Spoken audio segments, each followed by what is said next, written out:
Hai semua. Oke, seperti yang sudah kita janjikan di video sebelumnya, kalau video kali ini kita akan collab dengan content creator lain. Nah, collabnya cuma ngobrol-ngobrol doang sih sebenarnya, tapi sebelum kalian nonton, gue mau ingetin dulu, mungkin kalian akan bertanya-tanya kenapa gue collab dengan content creator ini. Mungkin ada yang nggak setuju, mungkin ada yang bertanya-tanya, ya udahlah ya, kita nggak akan pernah bisa membuat senang semua orang kan. So, let's go. Nah, kali ini kita akan ngobrol dengan Tri Anomali. Belakangan ini mereka lagi cukup mulai dapat atensi karena kontennya buat gua cukup unik. Gua sendiri baru ngikutin mereka sekitar 2 bulan terakhir dan inilah yang mau gue share ke kalian. Siap guys, kali ini kita berkonten pertama kali to be honest, kayaknya ini di channel basically channel kita, channel keluarga. Kayaknya ini pertama kali secara channel keluarga kita collab sama content creator lain. Kali ini kita collab sama Tri Anomali. Tri Anomali itu apa sih? Singkatnya.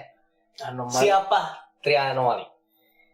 Orang biasa yang membuat horor dan supranatural menjadi spiritual. Orang biasa.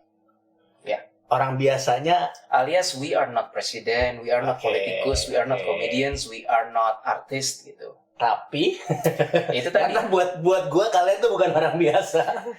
aktivitas kami tuh bukan membuat wadah di mana horor dan supranatural bisa menjadi spiritual. Horor itu everything, namanya juga horor. You know, semua yang menyeramkan, pocong, kuntilanak, setan, suster ngesot, sundel bolong, whatever, itu kan identik dengan horor. Sedangkan supernatural identik dengan yang gaib-gaib, klinik, tidak terlihat, yang berhubungan dengan supernatural. Sedangkan spiritual adalah interaction kita dengan Sang Pencipta. That's all.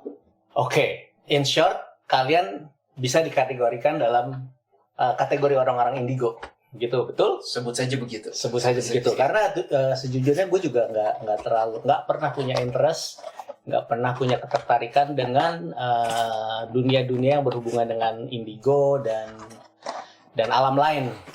Sampai kejadian kemarin ketika Conan meninggal, somehow gue jadi punya curiosity tentang afterlife atau dunia lain karena anak gue umur 5, hampir 6, dan lagi dekat-dekatnya sama kita, dan when he's gone, gue punya curiosity tersendiri, what happened to him, lagi ngapain sekarang, something like that. Lumayan lah, kita udah 6 bulan, kira-kira hampir 6 bulan, jadi nggak semudi waktu itu. Nah, one day gue crossover karena tiba-tiba Mongol waktu itu viral banget gara-gara di Om Deddy kan, di Deddy, dan actually gue udah kenal Mongol dari nggak tahu sih dia ingat apa nggak, pernah kenalan tapi dia long time ago waktu dia awal-awal dia keluar dari gereja setan. Waktu itu dia memang keliling kesaksian, habis itu dia tiba-tiba hilang aja gitu loh. Nah kan dia memang cerita kan, habis itu kan ya terdampar lah, harus survive sendiri. Nah, gue ingat waktu itu, dan terus muncul lagi sebagai stand up comedy, dan tiba-tiba karena dia bikin konten sama Om Deddy, dia viral dan ada di channel kalian, dan disitulah gue ketemu kalian. Nah, di situ seperti gue bilang tadi, gue nggak pernah punya ketertarikan dengan dunia supernatural, indigo. Tapi waktu gue mulai scroll konten kalian, buat gue menariknya kenapa? Karena gue tuh orangnya visual banget. Dan konten kalian itu kayak, buat gue kayak game atau film yang ketika gue denger visual gue kemana-mana dan kayaknya seru banget. Lo bisa ngebakar dengan tangan lo, like Dragon Ball or some stuff like that. It's so cool, buat gue tuh cool banget. Nah, again ketika gue mulai scroll konten kalian itu lumayan seru. Dan yang menarik adalah karena Willy bilang kalau background kalian adalah kekristenan gitu loh. campur, ada yang Buddhis Ada juga. Buddhis. Aku sebenarnya backgroundnya Kristen and Buddhis sih. Oke. Tapi sama sih. Kalau aku Iya. Katolik dan Buddhis. Oke, sebenarnya kelihatan dari muka-mukanya ya. Iya, iya. Kelihatan dari muka-mukanya. So, ya maksudnya kenapa menarik karena gue juga punya background kekristenan gitu loh. Basic pegangan kebenaran gue adalah manual book gue, ya which is Bible gitu loh. Dan sepanjang membrowsing konten kalian, for some reason gue tidak menemukan sesuatu yang against. Banyak orang julid, ya udah pastilah. Mungkin karena ya memegang satu kebenaran dan seperti lu sering bilang kebenaran ya tiap orang sebenarnya berbeda ya kan. Iya. Yes. Which is kesimpulan gue juga punya pandangan kalau kebenaran itu sebenarnya subjektif. Karena pengalaman setiap orang beda-beda. Nah, that's why gue keep my mind open, and karena kalian punya background yang sama dan gue nggak menemukan sesuatu yang bertentangan dengan apa yang gue pegang, that's why gue interest banget untuk ngobrol sama kalian. Thank you. Tuh. Thank you. Dan istri saya baru tahu kalian berapa? 2 hari lalu. Karena gue udah terlalu serunya sama kalian, cuman gue takut sebenarnya. Lo tau lah, lo kalau di dunia religius berhubungan atau ngomongin sesuatu yang supranatural tuh sesuatu yang tabu ya gak sih? Iya, nyerempet ke tabu. Sesuatu yang tabu Yes. gitu loh. Iya. Dan gue nggak terlalu berani mengasih tahu excitement gue tentang ini ke dia. Oke.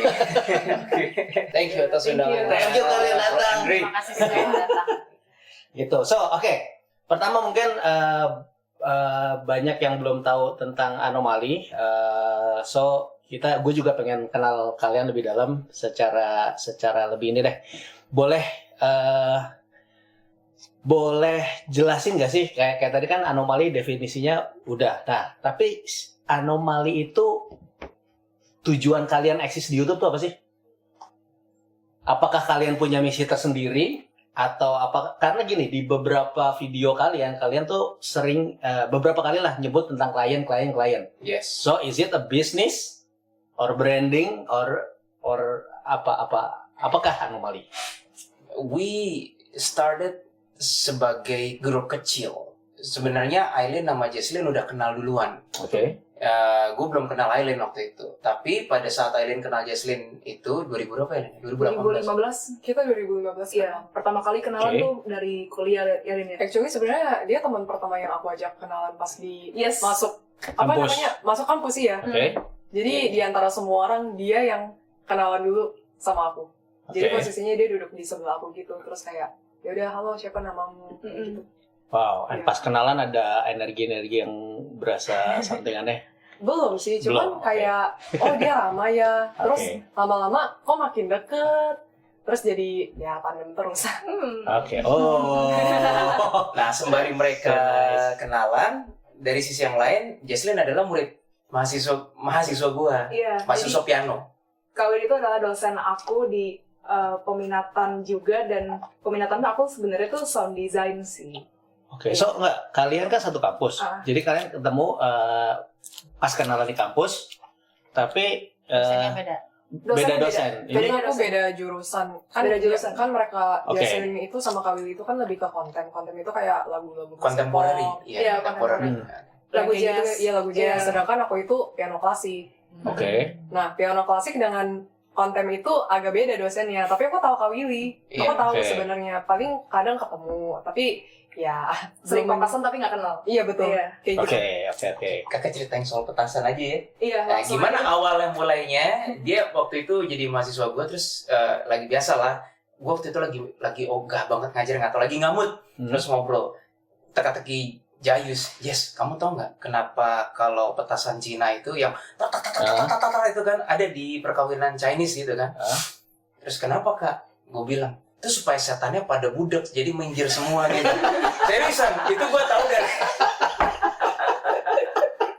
Tapi bener ada beberapa Iya, papasan itu memang gitu. buat musik setan. Aku nggak tahu kalau itu musik buat mereka budak. Tahu si Jesslyn bilang kayak, enggak lah kak, nggak mungkin setannya itu, aku tahu. Terus gue langsung, hah? kamu bisa melihat Jess. Di situ awal mulanya, Iya. berlanjut terus. Dari situ kita saling kenal satu sama lain sehingga gue tahu dia bisa lihat. Oke. Sebenarnya aku pribadi sih kurang srek ya kalau misalkan langsung kasih tahu aku tuh bisa ngelihat ini itu, apalagi kan ke seorang dosen dan teman-teman yang biasa aja gitu Iya. yang nggak deket gitu. Ya nggak mungkin lah kamu branding gue nih bisa. Iya, nggak mungkin kan. Jadi aku tuh sebenarnya pertama kali kasih tahu itu ke Ailin. Yalin ya, Iya. paling pertama kali aku ngasih tahu Oke. ke Ailin. Dia tahu lebih dulu. Iya, Ailin tahu lebih dulu, terus baru menyebar ke teman-teman deket yang lain lah. Tapi teman dekat. Iya. Oke, ini zamannya kuliah. Sebelum kuliah. zamannya kuliah ada nggak yang tahu kamu? Ada. Itu sebenarnya pelik sih kisahnya. Jadi ada satu temen aku di sekolah, mau langsung diceritain aja kali. Ya, Oh, oke. slow aja. Jadi ada temen aku di sekolah itu dulu dia tuh kesurupan Hmm, pas masih aku SMA. Oke. Terus aku bingung kan kayak aduh gimana ya gitu. Aku pengen kasih tahu tapi ntar ketahuan dong gitu kan sama teman yang Oke. lain kan, sama guru yang lain. Aku tuh bener-bener pengen privasi aja lah gitu soal ini. Tapi aku lihat sampai orang tua itu mahasiswi datang. Dia sampai datang ke sekolah. Jadi mau nggak mau kan dia nanya gitu loh ke orang-orang, ke teman-teman juga. Guys gitu, kalian ya sebenarnya nggak pakai guys sih ya orang tua. Ngomongnya gitu, ngomongnya gitu. Ngomongnya gitu lah ya. Oke. Gitu. Misalnya apa ya? Oh anak-anak gitu. Anak-anak kalian tahu nggak sih kenapa si A, anggap aja A lah ya namanya. Si A tuh begini, kok dia murung terus. Kalian tuh ada ngebully si A nggak sih? Kok dia bisa sampai kayak begini Oke. orangnya? Terus biasanya tuh dia tuh ceria, selalu apa-apa tuh cerita sama ortu. Tapi kenapa kok dia jadi diem? Apa ada yang salah gitu loh? Hmm. Terus akhirnya teman-teman pada bingung dong, soalnya kita nggak pernah ada yang bully si A, terus juga nggak pernah ada ngomong kata-kata kasar ke si A, dan dia juga selama di sekolah pelajaran juga baik-baik aja. Oke. Nah akhirnya sampai bingung, itu orang tuanya sampai datang 2 kali, saking bingungnya mereka. Nah terus udah gitu akhirnya aku tuh mikir tuh kayak, aduh gimana ya, aku ngasih tahu nggak ya ke guru aku kalau dia tuh sebenarnya ketempelan, dia tuh ketempelan. Jadi ada satu Oke. kuntilanak, dia tuh jahat banget. Kuntilanaknya itu perawakannya tuh apa ya, kayak bukan monster sih, cuma kuntilanak tapi mukanya tuh Rusak.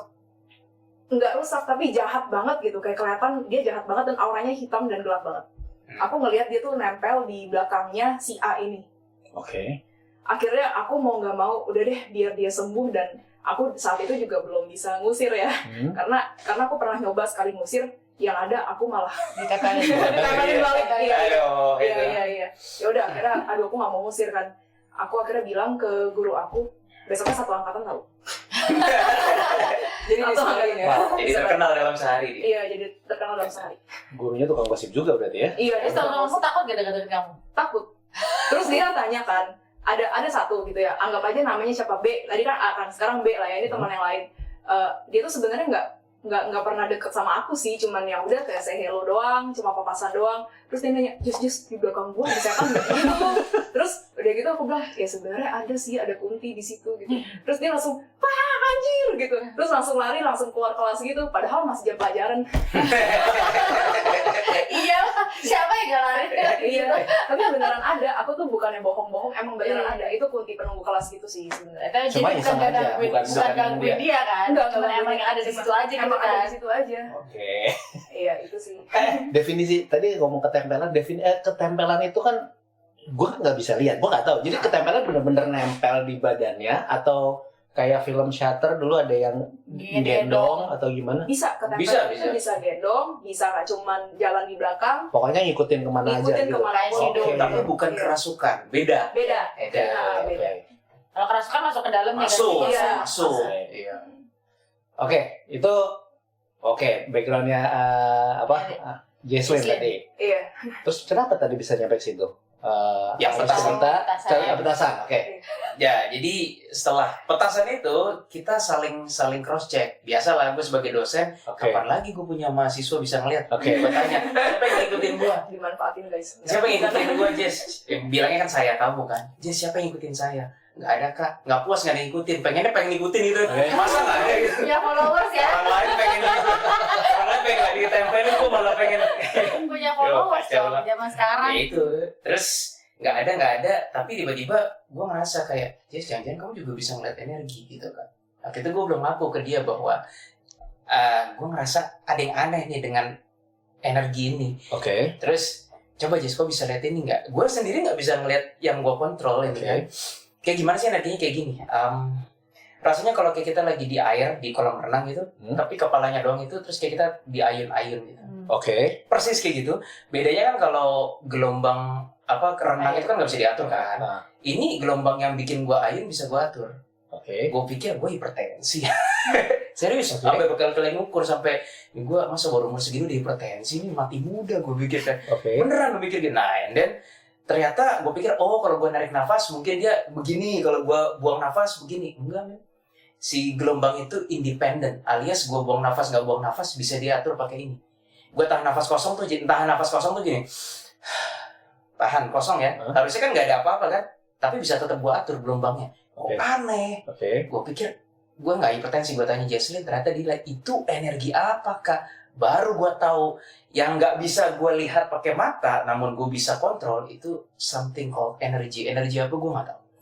Oke. Nah energi itulah yang ngefek ke makhluk-makhluk halus yang dilihat oleh Jesslyn tersebut.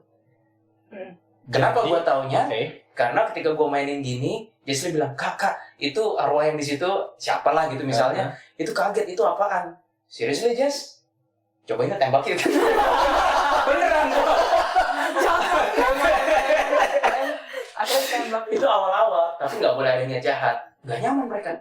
Gue gini, stop, nggak nyaman gitu. Baru gue tahu, energi ini bereaksi bagi mereka. Begitu. Oke. So. Dan dari situ kita asah terus, latih terus. Baru ketemu Aileen. Aku akhirnya kan tahu kalian ternyata juga bisa energi gitu, akhirnya aku kenalin ke Aileen. Oke. Oh, by the way, Kamu tahu Aileen gimana? Yang tadi di kelas. Enggak, kan baru sama-sama tahu. Aileen Enggak. bisa ngeliat gitu ya. Hmm. Awal-awal tuh aku tuh bingung gitu. Lin, kok lu bisa nggak nyaman sih sama teman-teman yang lain? Kayak gitu nggak sih awalnya? Iya, Kok lu nggak aku deket banyak sama bentrok. temen lain? Sebenarnya ada satu teman yang aku nggak suka banget dari awal. Aku jujur lah ya. Tapi dekat sama si Jesslyn. Aku tahu ini orang tuh nggak beres. Oke. Maaf lah, sorry kalau yang menonton mungkin merasa. Terus aku nggak suka, makanya aku kayak judes banget gitu loh Oke. sama dia. Ya maaf, responnya kurang baik. Terus ya aku bilang dia tuh sebenarnya nggak baik, gini. Aku kasih tahu. Cuman kan ya siapa yang bisa ngebuktiin sih? Cuman by the time akhirnya kan baru ketahuan kan. Iya, benar. Kelakuannya kayak gimana. Sebenarnya aku pribadi nggak terlalu banyak cerita kemampuan aku sih. Oke. Tapi aku mulai nyadar dia tuh bisa ngeliat orang dengan tepat gitu. Soalnya kalau ini gimana Lin gitu, kalau orang ini semenjak kejadian temen yang nyebelin itu, bukan nyebelin sih, gimana ya? Yang kurang Ya, baik ya? destruktif lah. Iya, destruktif lah ya. Iya, yang kurang baik. Toxic. Iya, toxic. Semenjak itu aku nanya, Lin, kalau ini sifatnya gimana? Lin, kalau ini sifatnya gimana? Jadi Oke. aku nanya gitu, karena kan itu bukan spesialisasi aku kan. Jadi Aileen kasih tahu dan semuanya bener gitu. Oke. Terus ya udah semenjak itu aku tahu kalau wah ternyata Aileen ini spesial. Emang di situ keahliannya. Emang Iya. di situ keahliannya. Lalu ya udah ketemu Kak Willy, ketemu Aileen, aku kenalin. Oke. Terus dari situ apa yang kalian lakukan dan apa rencana kalian atas gabungan 3 Rangers ini? Nah, di situ sebenarnya pas awal ketemu Kak Willy, aku cukup banyak perubahan sih. Jadi kan awalnya aku nggak bisa lihat arwah. Itu tiba-tiba kebuka. Saling mengkontaminasi kita Saling satu sama lain. mengkontaminasi, ya. Iya. Maksudnya aku emang nggak akan bisa sehari Jesslyn sih ngeliatnya. Cuman kadang sometimes bisa jadi notice. Oh di situ ada Oke. apa? Ngeliatnya by vision. Terus Trigger berarti ya, bukan Trigger, otomatis. iya. Trigger ya. Terus juga Trigger. jadi ngeliat pas live aku sendiri. Oke. Itu pas pertama kali ketemu. Nah dari situ aku coba ngeliat pas live orang itu bisa ternyata. Oke. Iya. Berarti pertemuan kalian itu membuat kalian makin skillful Yes. Iya. dalam gift kalian masing-masing. Yes, Betul. karena kita saling melatih satu sama lain. Dan ini bisa bukan transfer ya. Kalian lu bisa men-train skillnya Jess dan Aileen. Ya ini gue ngomong aja langsung nih, kalau gue dipecat dari kantor bodo amat ya. Tapi udah lewat sih. Kan kalau kuliah itu kan 16 kali pertemuan. Oke. Awal-awal ketemu Jesslyn masih semangat gue ngajarin piano. Udah makin kenal, gue nggak ngajarin dia apa-apa. Ajarannya beda. Tiap kali ketemu excited gitu. Kayak excited kayak abis ini mau ngapain ya? Latihannya macam-macam. Kayak misalnya Jess, fokus. Kamu kemarin kemana misalnya? Ke mall, ke misalnya sorry lah ya sebut merek, misalnya ke Taman Anggrek misalnya gitu ya, bukan masalah apa, parkir kan, kamu parkir di mana, coba remember, latihan kayak kamu fokus, pakai kemampuan kamu, lihat kamu parkirnya mundur ke kiri atau ke kanan, orang kan biasa parkir mundur kan identitas, kiri kamu mobil apa, kanan kamu mobil apa, can you see the license plate gitu, dan dia bisa, tapi nggak selalu, latihannya kayak gitu. Kalau Aileen, gue ngelatihnya kayak Lin, baca kakak gitu. What do I like the most? Makanan apa kesukaannya? Terus what I hate the most? Coba Lin, coba gitu. Itu latihannya kayak gitu. Jadi kita saling mengkelincikan percobaan satu sama lain. Iya, berarti nggak ada guideline kan? Kalian memang benar-benar insting, learning by doing lah ya. Yes. Dan improvisasi. Improvisasi. Bro, oke. Kita pernah pertama kali pas ketemu klien-klien pertama yang bener-bener pertama banget, kita udah to-do list nih, kita udah kayak oke, kita sebelumnya mesti ini dulu, yang pertama, poin pertama ini, poin kedua ini, poin ketiga ini, begitu by the time kita udah nyampe sana, bubar itu semua to-do listnya. Oke. Misalnya maksudnya kayak pertama doa dulu, habis doa assessing kepribadian orang itu misalnya, habis itu apa Lin? Habis itu cek rumah, bubar semua. Bikin SOP tadi. SOP-nya itu bubar, yang namanya menangani kasus tuh nggak pernah. Oke, bentar. Lu, again, masuk klien lagi tadi. So, siapa yang nyari kalian? Dan kalau klien berarti kan ada hubungan bisnis. Kakak boleh cerita nggak yang ini? Karena ini hubungannya langsung sama kakak sih, sama ART itu. Oh ya boleh, Ya, yang jadi, pertama kali banget. Our very first client, bukan klien, pasien lah. Oke. Our very first patients itu adalah ART gue sendiri. Kesurupan. Namanya, jangan sebut nama lah, anggap aja N gitu ya. Itu si N tuh kesurupan. Literally kesurupan sampai 3 kan. Iya. Itu waktu itu kenal Jesslyn tuh kita belum pernah menangani kasus on the spot. Kita tuh cuma berhubungan dengan makhluk-makhluk sampai kenalan sama yang aneh-aneh gitu loh, sama arwah. Itu ada pocong, itu ada ini, itu ada ini, itu ada ini, itu ada ini gitu. Itu aja dia baru lihat apa tuh, nggak tahu tuh. Iya, nonton mah biasa lah arwah gitu kan. Nah, ART gue itu kesurupan. Seminggu sebelum Jesslyn sama Aileen datang, ART gue tuh bisa nangis sendiri, ketawa sendiri, bahagia sendiri. Dan maaf ya, gue sebagai majikan, gue sampai dipeluk-peluk, wah itu kacau sih. Oke. Hampir dipeluk-peluk saya, wah ini udah nggak bener nih gue bilang. Ini akhirnya gue memutuskan manggil dia, dan ketika mereka datang pagi-pagi buta itu sebelum N dipulangkan ke kampungnya di Bogor, itu dia kesurupan 3 arwah. Oke. Arwahnya si N asli aja nih udah di jempol kaki menurut Jesslyn ya. Ya kita nggak tahu cara menangani arwah kan. Kita bahkan nggak tahu diapain nih. Gue tembak ke energi gue nggak bisa karena udah merasuk ke badannya si N. Ada 3. Ya udah kita pasrah. Gimana ya? Pakai insting aja doa. Doa juga nggak ngefek. Padahal yang datang ada gue, Jesslyn, Aileen, nyokap gue, nyokap istri gue, kakaknya ART gue, rame dah tuh satu ruang tamu. Rame banget. Rame banget satu ruang Keluarga tamu. ART itu dalam semua, bapak, ibu, anak, cucu ya semua. Oke. Dari Bogor itu. Iya. Oke. Datang. Gak tahu cara nanganinnya gimana sampai tiba-tiba gue dapet insting jempolnya itu gue teken gini jempol ART gue, terus gue doa, akhirnya keluar 3-3-nya. Itu kasus pertama anomali, bukan klien, kasus pertama. Very first. So, after itu kan berarti banyak kan pasien-pasien yang lainnya. So, apakah kalian akan membranding anomali jadi satu bisnis model atau apapun, atau kita belum kepikiran sampai ekstrim jauh sih ya. Belum sih. Sebenarnya kalau sebut bohong nggak apa-apa lah ya, itu kan juga partner kita, dia sih udah bilang ayo dong kalian mikir ke situ, tapi kita tuh sangat larut dan hanyut di dalam tugas-tugas kita setiap hari karena di situ letak pembelajaran spiritualnya tuh tinggi sekali. Orang yang disantet lah, orang yang pelakunya sendiri lah. Jadi ada pasien yang minta tolong ke anomali, tolong bebaskan gue dari jin, padahal dia sendiri yang main lah. Nah itu pelik itu situasinya.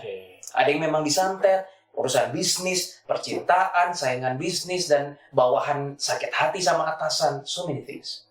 Aku boleh cerita pengalaman aku gak? Boleh. Jadi waktu itu kan aku meditasi. Terus kayak, ya ada lah ya kepikiran mau bunuh diri. Ya setiap orang kan punya masalah hidup lah ya. Terus waktu itu aku meditasi, ya sembari meditasi doa gitu ke Tuhan. Terus Tuhan jawab, dia bilang, kamu masih punya tugas di sini. Tugas. Terus dia kayak hasil lihat ketika itu, ini bikin aku goosebumps banget sih. Ya banyak sih kasus, tapi salah satu yang dia kasih lihat ke aku vision, nggak jelas siapa, cewek nangis-nangis. dia kayak mentalnya hancur banget. Ya itu diprovokasi sama Demon sih untuk bunuh diri, kasusnya yang kayak gitu lah. Kamu harus nolongin orang-orang seperti ini. Banyak orang di luar sana yang membutuhkan pertolongan melalui media manusia juga. Terus yang bikin aku goosebumps adalah siangnya temen aku nelfon aku. Dan dia awalnya cuma bilang, datang dong ke toko gua, masih baru buka nih. Nah, nggak berapa lama aku datang, malamnya dia cerita sambil nangis-nangis. Intinya dia juga pengen bunuh diri lah, udah mau percobaan sampai nyayat-nyayat. Disitulah tugas aku. Terus juga aku pernah meditasi. Aku nanya, maksudnya eksistensi aku itu untuk apa sih? Dia bilang, kamu lihat, ini adalah anak-anakku. Maksudnya manusia-manusia lain. Dia adalah bagian dari aku juga. Dia dengan aku, maksudnya Tuhan, sama. Dengan kamu pun juga sama. Kita satu. Kamu harus menolong orang-orang itu. Jadi, itu yang jadi pegangan untuk aku sampai detik ini. Terus terang, gimana ya? Money dengan nilai spiritual itu adalah dua hal yang berbeda sih. Spiritual itu yang dibutuhkan oleh hidup, jiwa, dan itu yang membuat aku bertumbuh. Membuat aku kayak gimana ya? Gak hanya ketika hidup, tapi ketika mati nanti. Itu yang dibutuhkan. Yes. Money, ya of course, aku nggak mau bohong dan nggak mau Hidup membutuhkan ya. uang juga. Kita hidup butuh uang, siapa sih yang nggak butuh uang? Ya kita juga butuh kerja dan sebagainya, tapi itu kan bukan tujuan utama. Ya. Begitu, Oke. itu kalau dari aku. Menarik sekali. So, taruh. Berarti bisa dibilang kalau ini calling kalian. Yes, Yes. absolutely. Actually, kalau ngomong calling ya, bahkan aku nggak tahu kalau aku bakal di fase ini awalnya. Iya. Awalnya tuh aku mikir, kayaknya aku bakal setelah selesai kuliah gitu, paling kerja sama orang tua aku, habis itu ya life goes on lah. Kayak misalnya aku nanti nikah, punya anak, selesai nanti mati juga, yaudah dipanggil Tuhan gitu kan, selesai kan, sesuai dengan kepercayaan orang-orang biasanya kan. Yap. Taunya dicemplungin ke daerah yang bahkan aku sendiri shock gitu loh. Dan awalnya kita sebenarnya nggak mau ngambil ini nggak sih, Rin? Nggak mau. Awalnya banget. Terus anehnya awalnya kan aku mau apply kedokteran, nggak diterima 2 kali. Terus aku mikir, emang aku sebodoh ini ya? Tapi kayak teman-teman aku yang lain tuh diterima. Kayak gimana ya? Aku berasa nggak mungkin lah, masa aku sebodoh ini sampai nggak diterima. At least diterimanya kalau lulus di kuliah kedokternya itu kan hal lain. Kok nggak bisa? Bahkan temen aku, ya maaf, nggak lebih pintar dari aku aja keterima gitu loh. Aku sebel banget. Terus Sebel banget. Tapi kenapa setelah- bisa masuk ke musik? Jadinya dari dokter ke musik kan tuh. Sebenarnya memang dari kecil aku bisa musik dan aku terus terang memang nggak terlalu pintar di pelajaran lain. Oke. Tapi kalau di musik aku kayak sedikit lebih cepat belajarnya. Terus Oke. memang ada sedikit passion di situ kan. Ya aku rasa memang itu udah jalur yang diarahkan Tuhan. Cuman aku sendiri nggak tahu, nggak notice. Nah setelah masuk kuliah, maksudnya pas mau masuk ke musik itu kan harus ada ujian ya kan? Iya, Karena bener. musik itu bakal dites kayak kemampuan kamu seberapa. Jadi nggak sembarangan terima. Skillnya yang harus minimal tuh sesuai dengan standarnya mereka lah. Dan aku udah tahu, karena aku sempat nanya-nanya staff yang di musik itu kayak bukan guru sih, kayak staff yang ngerti di musik itu kedepannya bakal kayak gimana. Aku tahu itu susah banget. Oke. Susah banget, tapi entah kenapa semua jalan dibuka. Aku gampang banget masuk di musik. Semuanya. Apakah jalan itu untuk ketemu mereka berdua? Nah itu dia. Jawabannya. Iya, kayaknya begitu. Itu jawabannya. Gue seneng banget waktu kalian jawab absolutely pas gue tanyainnya apa ini calling. Dan calling itu tuh Dan- bukan kayak dari kecil. Iya. Itu yang pengen gue sharing as a human ya. Sometimes we feel calling itu harus ditentukan dari umur 20, dari umur 11. Ada orang yang merasa callingnya dari umur 60-an. Colonel Sanders misalnya, KFC, ya kan di situ gue merasa, Gue rasa juga Colonel Sanders juga nggak tahu itu calling. juga. nggak sadar ya kan. Nggak Dia sadar, cuma iya. jualan ayam door to door, Iya. jadi KFC sekarang Iya. kan. Itu dia, gue juga nggak ngerasa hidup gue bervalue sampai usia 30-an, jujur. Walaupun gue lulusan Berklee College of Music loh. Oke. Itu bukanlah sekolah yang nggak bergengsi, bagi gue itu prestasi loh. Tetapi even setelah gue my parents spending so much money untuk menyekolahkan gue di Berkeley pun setelah gue balik ke Indonesia, gue merasa kayak hidup gue gitu-gitu aja. Nggak merasa valuable, bermakna yang bagaimana gitu, enggak. Even setelah gue diterima di tempat gue bekerja dan bertemu mahasiswa menjadi dosen, I still feel hidup gue gitu-gitu aja. I don't feel like ada yang valuable gitu loh sampai bertemu mereka. Dan itu nggak bisa gue atur timingnya. I tried apa? Coffee, maksudnya bisnis kopi kan. I tried something else, MLM. I tried freelancing music producing kayak gitu-gitu. But none of them feels complete gitu. Ini kan nggak bisa bohong. Itu kira-kira. Kamu? Kenapa? Gimana? Calling tahu calling. Iya, masalah calling ini saya udah confirm kan, semua tadi jawabnya kompak confirm. Yes. So yang kamu rasakan apa? Elin udah cerita, Uli udah cerita. Oke. Jadi sebenarnya aku tuh latar belakangnya semua keluarga aku itu judulnya bisnis. Jadi mamaku businesswoman, papaku businessman. Dan mereka benar-benar tuh pengen aku tuh ngelanjutin usahanya mereka. Tapi aku tuh entah kenapa pas mau masuk bisnis kok hati tuh rasanya kriuk. Gak. Maaf. Kamu nggak bisa picture diri kamu di situ gitu kan? Iya, nggak bisa.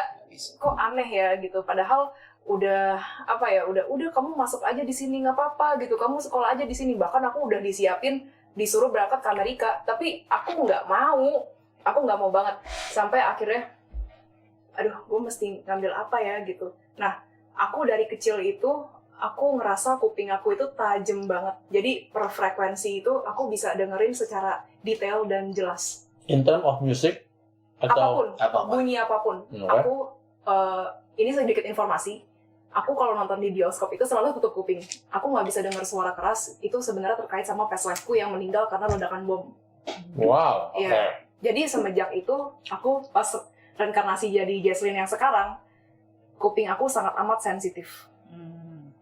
Iya. Nah, ya udah akhirnya aku masuk ke jurusan atau peminatan sound design, dan sound design itu adanya di musik. Sound design dengerin frekuensi, terus ya kalau ini anything about sound lah. Iya, anything about sound. Ya udah akhirnya aku ngerasa oh iya gitu, iya ini emang di sini sih gitu. Terus udah gitu pas ketemu sama mereka berdua, udah deh ketemu aja jalannya, dan merasa ini kayaknya diatur gak sih gitu ya. Harusnya gue semula masuk bisnis, kok jadinya masuk ke sini gitu. Dan lu bukannya mau transfer gak bisa ya awalnya? Iya, aku mau transfer. Jadi gini, bokap aku tuh udah mau, oh yaudah deh gitu, papi mau transfer uang kuliah kamu, itu kuliahnya adalah kuliah lain gitu ya, sebelum masuk musik di universitas yang sekarang. Dan pas mau transfer 2 kali gagal, lucu nggak sih? Transfer bisa gagal. Transfernya gagal, itu gemes banget. Padahal duitnya cukup gitu kan. Aku nanya mungkin apa saldonya kurang, ya nggak mungkin lah saldo kurang. Papaku langsung marah gitu kan. Iya, langsung marah, nggak mungkin lah gitu, cuman segini gitu, itu nggak mungkin kurang kayak gitu kan. Terus nggak mungkin, tapi entah kenapa mungkin sinyalnya lagi jelek atau nggak, mungkin ATM-nya lagi bermasalah kali gitu. Papaku secara teknis kayak nggak diizinkan. Aneh banget ya. 2 kali masa gagal dua-duanya. Doesn't make sense. Iya, nggak make sense kan. Ya udah, akhirnya ya udah deh, nanti papi coba urusin lagi deh gitu. Tapi akunya udah terlanjur apply juga di kampus yang ini gitu. Ya udahlah. Jadi kan masuk sini. So biasa loh, aku dejavu loh. wow. Dejavu. Ada sesuatu tentang dejavu. Dejavu biasa terkait dengan reinkarnasi. Iya, pas soalnya. Aku sering banget dejavu soalnya. Menarik. Gue melihat mata-mata yang melihat sesuatu. Tuh. Kalau sampai slide dia tuh jagonya tuh. Entar. Siap. Gila, gue excited banget. Awalnya aku juga nggak percaya ada Sama. pasek. Sebenarnya antara percaya nggak percaya, karena background aku kan Buddhis dengan Kristen kan. Di Buddhis emang percaya banget kan. Ya sebenarnya aku pernah mikir sih, aduh pas live aku gimana ya, kayak penasaran doang sebenarnya. Tapi di doktrin Kristen juga bilangnya nggak mungkin ada yang namanya reinkarnasi, kamu tuh hidup sekali doang. Itu kayak antara percaya nggak percaya, jadi bimbang gitu loh aku. Sampai saat aku lihat pas live aku sendiri, aku shock. Ya. Dan ngeliat pas live kakak lebih shock lagi kamu. Daripada shock kayak ini apaan? Gue menarik bentar. Kita ngomongin Siap. pas live bentar. So, begitu kalian ketemu, kalian confirm ya satu sama lain, maksudnya di hati kalian kayak ini chapter baru dalam hidup kalian yang kalian siap untuk all out Yes. di jalur ini. Betul. Gua nggak kepikiran ngobrol sama mereka itu bakal jadi panjang banget, makanya videonya sebenarnya acak-acakan kualitasnya karena tambal sulam dan eksperimen juga karena kan kita ngobrol dan melingkar dan kamera gue juga nggak cukup banyak, jadi kita benar-benar kameranya aja pinjem-pinjeman gitu loh. Jadi secara kualitas agak minta maaf ya gue kurang oke gitu loh. Tapi yang penting kan ini obrolannya ya kak. Nah awalnya itu gue pikir paling ngobrol cuma sekitar 1 jam, tapi ternyata saking serunya jadi ngobrolan kita sampai 3-4 jam gitu loh. So video ini akan gue bagi ke beberapa part, oke? Nah untuk saat ini sampai sini dulu ya. See you next time.